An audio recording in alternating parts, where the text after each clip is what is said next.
নমস্কার বন্ধুরা, কিচেন হাউসে সবাইকে স্বাগত। আজকে বানাচ্ছি এঁচোড় চিংড়ি। দেখো তার জন্য মশলা থেকে রেডি করে রেখেছি।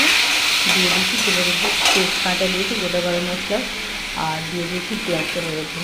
এটা হচ্ছে হলুদ শাক আলু দিয়ে মেখে পেঁয়াজ দিয়ে ফ্রাই করেছি। আজকে চিংড়ি মাছ হবে, সেই জন্য চিংড়ি মাছটাও আছে। এরকম এঁচোড় চিংড়ির জন্য দিয়ে দিয়েছি। আলুটা ভেজে রেখেছিলাম, আলুটা ভাজা হয়ে যাওয়ার পরে মশলার ভিতরে দিয়ে দিয়েছি।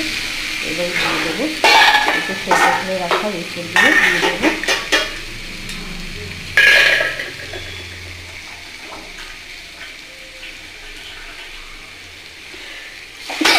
এঁচোড়গুলো দিলাম।